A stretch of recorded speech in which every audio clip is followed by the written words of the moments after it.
Hello மக்களை வணக்கம். இன்றைக்கி இந்த வீடியோவில் எதை பற்றி பார்க்க போகிறோன்னா விஏஓ வில்லேஜ் அட்மினிஸ்ட்ரேட்டிவ் ஆஃபீஸர் அவரோட வில்லேஜ் அசிஸ்டண்ட்டோட எக்ஸாம் ரிசல்ட்டை பற்றி தாங்க பார்க்க போகிறோம். ரிசல்ட் ஒவ்வொரு மாவட்ட வாரியாக ரிசல்ட் வெளியிட்டு வந்துட்டுருக்காங்க. தமிழ்நாட்டில் மொத்தம் டோட்டலாக 38 டிஸ்ட்ரிக் இருக்குது. 38ல் எந்தெந்த டிஸ்ட்ரிக்டில் ரிசல்ட் வெளியிட்ருக்காங்கன்னு பார்த்தீங்கன்னா மதுரை, தென்காசி, செங்கல்பட்டு, திருப்பூர், விருதுநகர், தூத்துக்குடி, கடலூர், கோயம்புத்தூர், மயிலாடுதுறை, நாகப்பட்டினம், ராமநாதபுரம், திருநெல்வேலி, திருவாரூர் இத்தனை டிஸ்ட்ரிக் ரிசல்ட் வெளியிட்ருக்காங்க. மீதமுள்ள 25 மாவட்டங்களுக்கு ரிசல்ட் வெளியாகும் முன்னே எதிர்பார்க்கப்படுகிறது.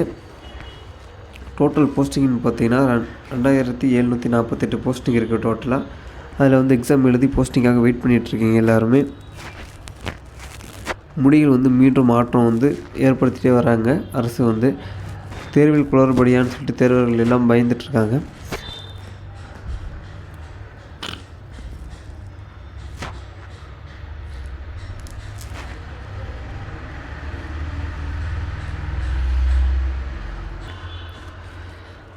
இன்றைக்கி பார்த்திங்கன்னா சென்னை, சேலம், திருச்சி ஆகிய மாவட்டங்களுக்கு தேர்வு முடிவுகள் வெளியாகும்னு எதிர்பார்க்கப்படுகிறது. இதுக்கு முன்னாடி அப்படி வெளியாகிடுச்சுன்னா நம்மளோட டிஸ்ட்ரிக்டில் எப்படி ரிசல்ட்டு பார்க்குறது அப்படின்னு பார்த்தீங்கன்னா, ஃபார் எக்ஸாம்பிள் இதுக்கு முன்னாடி வந்த ரிசல்ட் பார்த்திங்கன்னா மதுரை டிஸ்ட்ரிக்டில் போர்ட்டல் ஓப்பன் பண்ணிக்கிட்டிங்கன்னா அதில் தாலுக்கு வைஸ் ரிசல்ட் வெளியிட்டிருப்பாங்க. மதுரை டிஸ்ட்ரிக்டில் மட்டும் டோட்டலாக 11 தாலுக்கு இருக்குது. டோட்டலாக 11 தாலுக்கு வைஸ் இப்போ எக்ஸாம்பிள் மதுரை நார்த்துன்னு வச்சுக்கோங்களேன். மதுரை நார்த்தோட பிடிஎஃப் கொடுத்துருக்காங்க.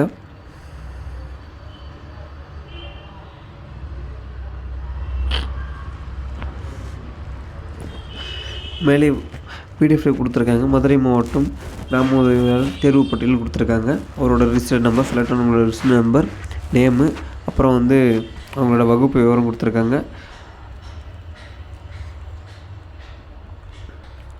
இதே போல் தாங்க மற்ற தாலுக்கும் அப்படியே கொடுத்துருக்காங்க. அடுத்து மேலூர் பிடிஎஃப்லையும் இதே போல் தான் கொடுத்துருப்பாங்க. செலக்ட் ஆனவங்க யார், அவங்க எந்த ஊரில் போஸ்டிங் போட்டிருக்காங்க, ரிஜிஸ்டர் நம்பரு, அவ்வளோதாங்க. இன்றைக்கி மாலை தேர்வு முடிவுகள் வெளியிடப்படும்னு எதிர்பார்க்கப்படுகிறது. தொடர்ந்து நம்ம சேனலை வாட்ச் பண்ணுங்கள், சப்ஸ்கிரைப் பண்ணுங்கள், லைக் பண்ணுங்கள், பெல் பட்டனை கிளிக் பண்ணுங்கள்.